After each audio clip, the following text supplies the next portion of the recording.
Hello everybody, welcome to yet again another informative video by yours truly, time 9:03.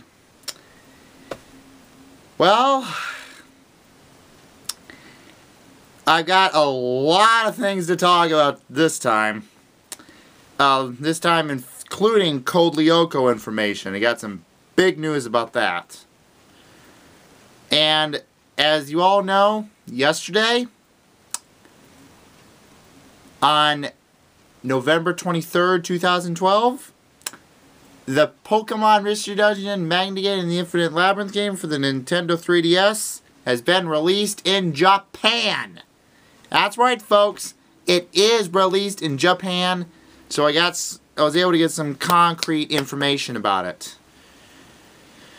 Without further ado, let's get to it. First off, there's been a bit of a question going on about the PMD games. Now, as I said in one of my informant videos, one of the main problems with the PMD games was that the character selection. Normally they had a variety about 18 or so. And this time around they only had about 5, and fans been wondering if they would be adding any more. Well, guys, I hate to break it to you, but this is very concrete evidence suggesting that those are it. That's it. Furthermore, I got some more information. It seems that it's going to be pretty much the same as the black and white games. They're only going to be using... Well, no way, I take that back. They're going to be using, like, Black and White 2, where it's mainly going to be all Nova types, but will include some of the Pokemon from other regions, such as the Evolutions, I believe.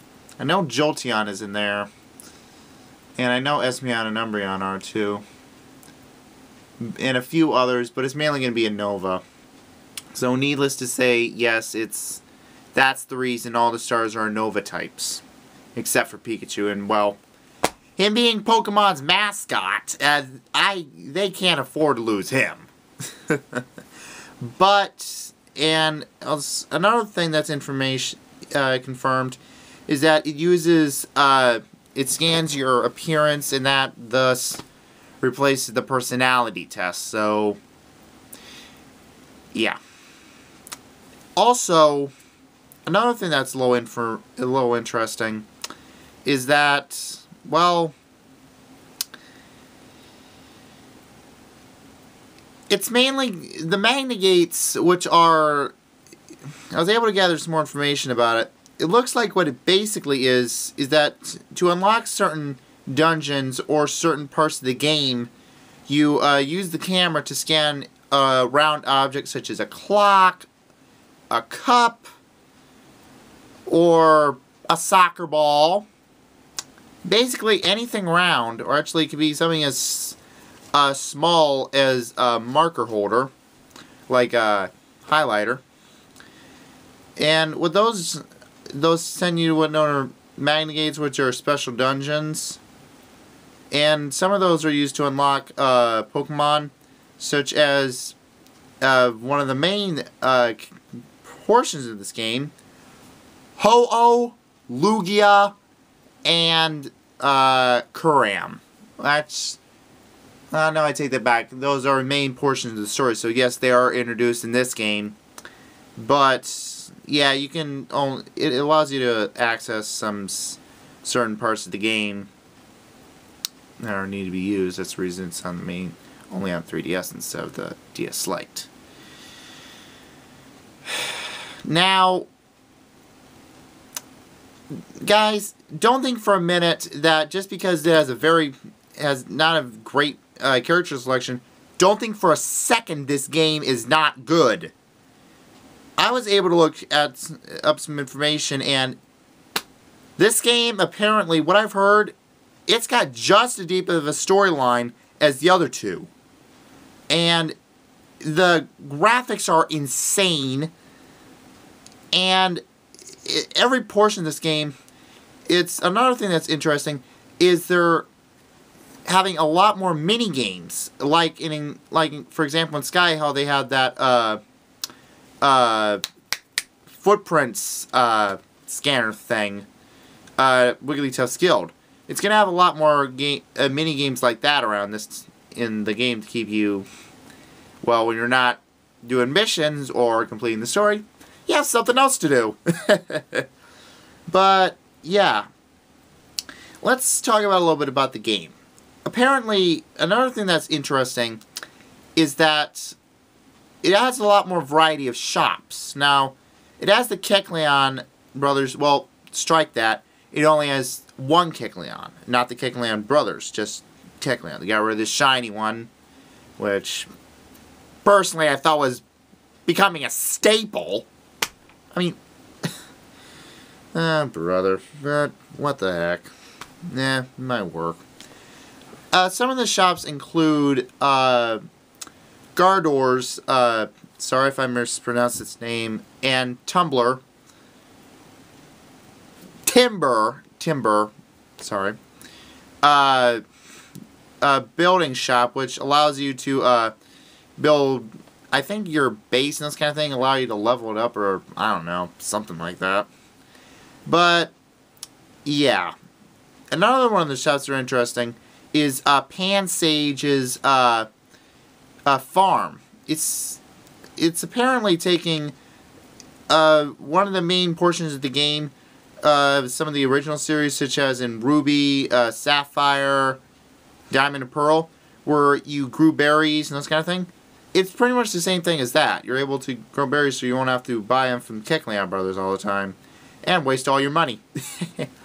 But another one, I believe this is the last one, is actually, nah, it's got a few more, but this is just of the new ones. The last one is Victini.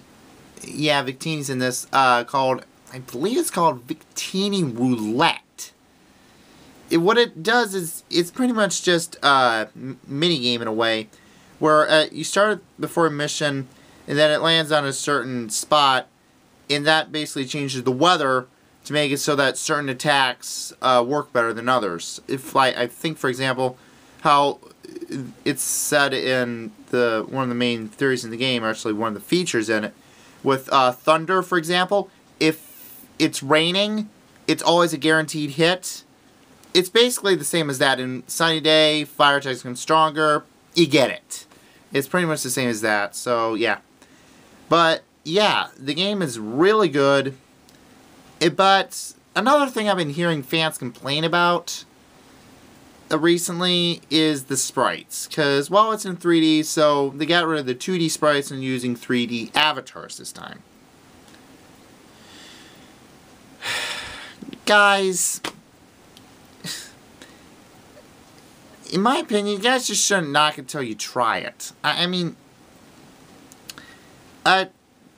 just because it's changing doesn't mean it's going to be bad. I mean, take a look at Blue. I mean, the comparisons between Blue and Sky. The differences are more subtle, but they make it better. Who knows? They may actually make it work better than the 2D sprites. You never know. But, yeah.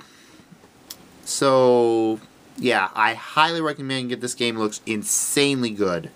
I was saying the link of the site I got my information from. And yeah. Now, moving on. Like I said, I bet Code Lyoko fans are going nuts right now. Allow me to finally fill you in on what I was going to say. Well, I only have one bit of information, but this is a pretty dang big bit. The release date for France has been confirmed. That's right, folks. The release date has been confirmed for France. And the release date is set for 28 days from today. That's the 24th of November of 2012. So, yeah. In 28 days. But, yeah, Code Lyoko's... it's pretty much the same information as the rest of them. The U.S. Dates for both the Pokemon games and the Code Lyoko is still unconfirmed, but based on what I've heard, for Code Lyoko, it's supposed to come early 2013, which is probably means winter or spring. Probably spring, if I had to place my money on it. I'm not betting anything. And for the Pokemon Mystery Dungeon, if your fans been wondering about when it's coming out, and yes, I'm thinking it is coming out, even though they haven't released it. I think chances are, I'm 99.99% sure it will. There's still that 1% chance, but I doubt it won't come. I doubt that. I know it will. Based on what I've said, I was thinking maybe it's probably going to come sometime in probably June of... That's one of the main theories, is June of 2013. But another thing that's another theory is, like Black, the release dates were almost a month apart.